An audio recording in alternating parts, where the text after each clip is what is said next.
Welcome to a short film on friendship from a 20-year-old Asian American living in Seattle navigating life. I went to 3 different high schools and moved around a lot as a kid, which honestly felt like 3 different worlds. And somewhere between constantly being the new kid and now sitting in college trying to figure out who I actually am, I started asking myself the question. So what does it even mean to be or have a good friend?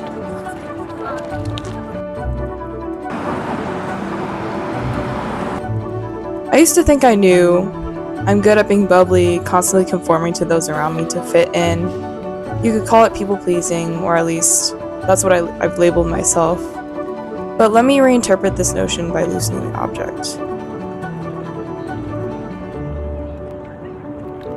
Psychoanalysis and sociology says that I first become thinkable in the mind of others as you or as a gendered pronoun, and that phantasmatic ideation gives birth to me as a social creature. Ultimately, humans are social creatures with the capacity for a range of emotions, and thus, feelings such as anger or guilt go hand in hand with love. From constantly being the new kid at school, I used to think friendship was defined by quantity of friends one had, or by how much people liked or resonate with your personality. Zooming out, Western society places its value on finding that balance between having a social life and your own life. If you have too many friends and you only hang out with certain people, you're labeled as cliquey. But if you have no friends, you're a loner and loser, and thus antisocial. And this coupled with social media romanticizing the idea of being that girl or portraying that perfect balance of independence. But maybe friendship is about being inconvenient to one another.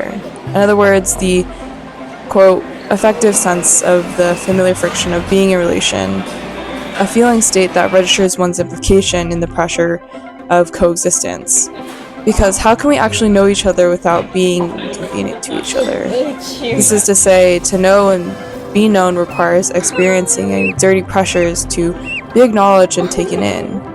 And the opposite of this is alienation, or the idea of distincting oneself from the attachments that create inconvenience, or a defense mechanism. But withdrawing from these attachments is somewhat an attachment, right? Often we can romanticize the notion of being self-sufficient or not being overly attached to those around you. Yet, there's no space for an individual to learn and grow if it is assumed that humans are already capable and self-sufficient. Maybe this idea of self-sufficiency is a fantasy that we consciously choose.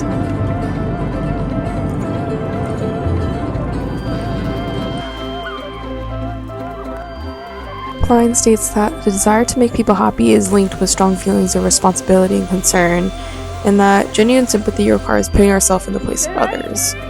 We fear hurting our loved ones in a fantasy, making it painful to depend on them, yet we must continue to love them. If some lives are seen as worth mourning and protecting while others are treated as less valuable or disposable, maybe a reframing of people-pleasing is an attempt to reinstate connection for those we care about, or desire to care about. Maybe that is what role-taking is, the capacity to understand yourself in another person's shoes and act based on those assumptions.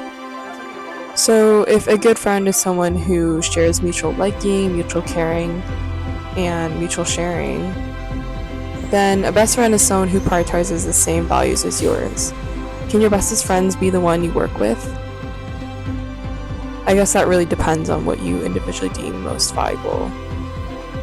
It is difficult to be a good friend if you're always more confident in your own judgments than anyone else's, if you're completely emotionally self-sufficient, or if you never trust anyone. So maybe to be a good friend is to give a higher level summary of the various friendships you have formed and the ways you've treated your friends within each of them. To say that you're a good friend is to say that you're not completely selfish and capable of caring for another person, opening yourself to influence, and you're capable of showing loyalty and compassion for some people. Of course, not all friendships are equal. Aristotle says that the best friends are virtue friendships, within which virtuous people support each other in carrying out virtuous activity or activities that they value the most in life. Watch the poop! If we accept that one kind of friendship is the best, then we can say something more determinate about the character of a good person. But friendship is excellent, and thus the most rare. So maybe all I can do is what they say. Love your friends and relationships fully and wholeheartedly, acknowledging that you can fail in relationships and friendships, but fail forward, allowing the groovability of a friendship.